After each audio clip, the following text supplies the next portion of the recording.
भूतिया महल की कहानी। वो महल जिस महल में बहुत से राजा महाराजा अपनी किस्मत को आजमाने को निकले, मगर कोई भी वापसी को ना लौटा। वहाँ पर जाने का तो रास्ता था, मगर वापस आने का रास्ता नहीं था। यानी उस महल तक पहुँचने के लिए उन्हें 2 से 3 रास्ते पार करने पड़ते। पहला रेत का, दूसरा आग का और तीसरा पानी का। अगर कोई इन तीनों रास्तों से बचकर उस महल की तरफ पहुंच जाता और उस महल के अंदर चला जाता तो वो खुश हो जाता कि अब उसकी किस्मत बदलेगी, और अपनी लालच को और बढ़ा लेता कि अब तो मैं इस महल में पहुंच चुका हूं, अब मुझे यहाँ से सोना ले जाकर अपनी किस्मत को बदलने से कोई नहीं रोक सकता। बहुत से राजा महाराजा ने उस महल के बारे में बड़ी बड़ी तारीफें सुनी हुई थी कि उस महल को जो भी पहुंच गया वो यूं समझो इस दुनिया पर हुकूमत करने के बराबर हो गया। तो एक लड़का अपनी किस्मत को आजमाने उस महल की जानिब को निकला। उस लड़के का ना तो कोई घर बार था, ना उसके पीछे कोई रोने वाला। अपनी जिंदगी से थक हार कर इस सफ़र की जानिब निकला, ये जानते हुए कि ये वो सफ़र है जिसमें वापसी का कोई रास्ता नहीं। सफ़र का आगाज़ शुरू हुआ उस लड़के का, मगर उस लड़के ने वो गलतियाँ ना दोहराई जो कि उससे पहले आने वाले राजा महाराजा दोहराई और वहीं महल में धंस के रह गए। तो लड़के ने अपने साथ खाने पीने का साजो सामान लिया और उस महल की जानिब को रवां दवां हुआ। पहला रेत का सफ़र तय किया और उसमें बड़ी मुश्किलात का सामना किया। धूप, मिट्टी, प्यास, और उस लड़के का खाना भी ख़त्म हो चुका। दूसरा रास्ता आग का था। कहते हैं कि एक आग का दरिया है और तैर के जाना है। तो लड़के का काम भी यूं ही हुआ।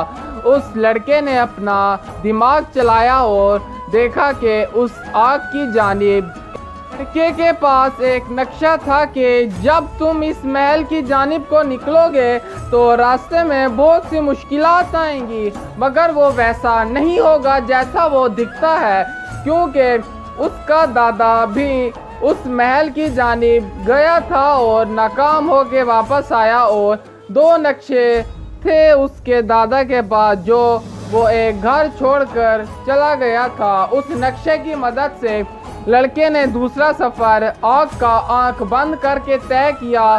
तब उसको पता लगा कि ये आग हकीकत में नहीं है, दरअसल वो सिर्फ एक छलावा है।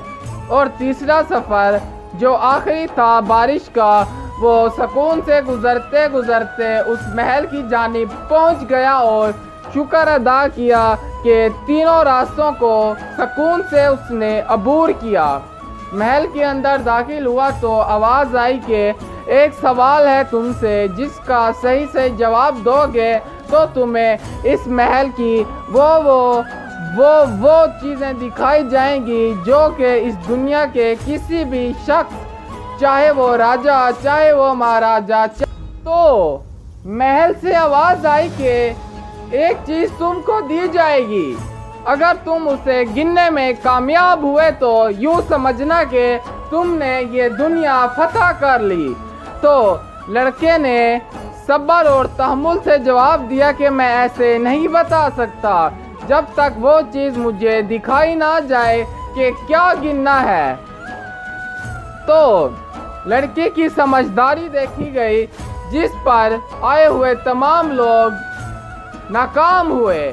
वो लोग सोने की लालच, दुनिया को पाने की लालच, दुनिया पे हुकूमत करने की लालच में फ़ौरन बोल उठते कि हम वो चीज़ गिन लेंगे।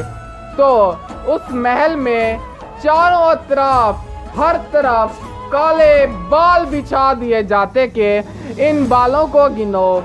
जितने भी लोग आए, कोई भी उन बालों को ठीक तरह से ना गिर पाया और उन्हीं बालों में जल के खाक हो गया।